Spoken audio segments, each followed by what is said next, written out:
Welcome to the replica of John Deere's original blacksmith shop. For today's demonstration,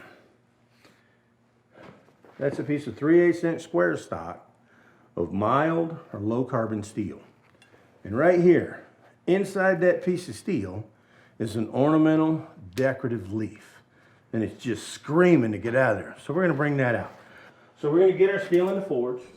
We're gonna heat it up to that white hot or malleable steel temperature right at 2,000 degrees. So we'll take our steel right out here to the edge of the anvil, and we're going to draw it down to a nice square tapered point right up there to the edge. Straighten it out. I'm going to overhang the edge of the anvil using a half face blow. I'm going to neck that steel down, come up a quarter of a turn. We're going to go from here. We're going to manage our steel in a square. Get it down the size and shape you want as a square. Just keep hitting it and slowly roll it around until my edges are all gone, otherwise known as round. Okay. So in one heat, there's a stem, a mass of steel, and a point.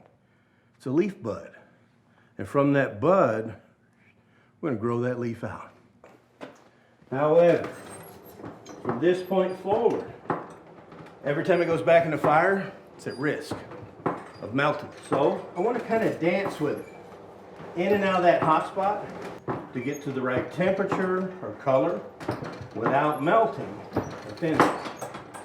Like that. So now, I don't want to mess up the point, so we're going to start back here at the back edge. Start to draw that metal out. I'm going to use the cross peen. Driving from the middle out. Got labor with my right hand and management with the left hand.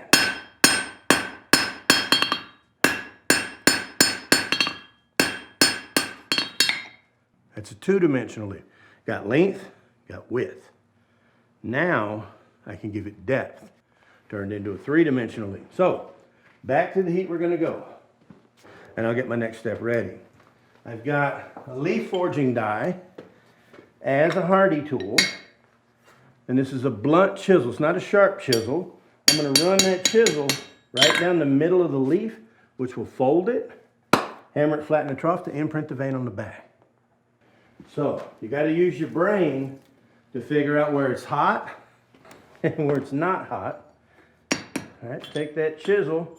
I'm going to run that chisel right down the middle. Now, I don't want to cut it. I just want to push it right down the middle. We'll flatten that out. I'm going to make a second pass. Same chisel.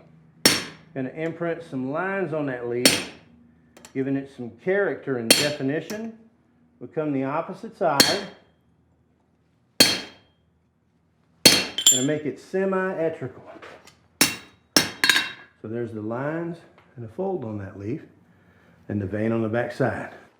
But it's still too flat. I want more volume and curl. But chiseling from the top is called chasing. You actually chase those grooves right into material. So now we're going to add volume and curl. So we're going to go right back into the heat. We're going to switch out our tools here. Chiseling is chasing. And what I have here is an embossing hammer. There are two different sized ball peens on one handle. And there's a dimple in the die. We're going to push those curves in from the back. So we're going to take that leaf. We're going to go line side, face it down. And I'm going to push it down into the dimple.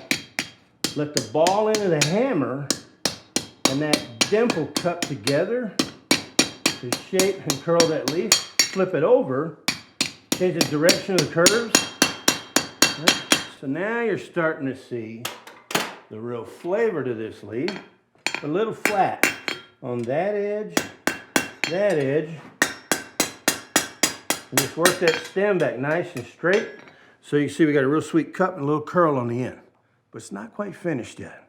So we're going to get a little isolated heat right on the tip. I'm going to take it right up there to the tip of the horn of the anvil.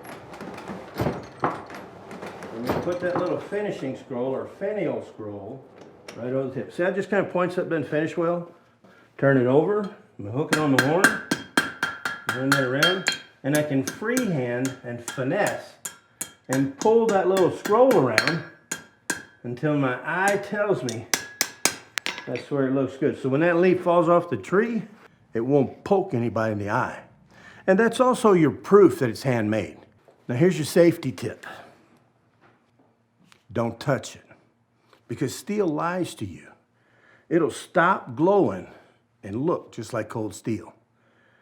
But it does that nasty trick at 800 degrees. So in a shop, treat everything like it's hot. You'll never get burned.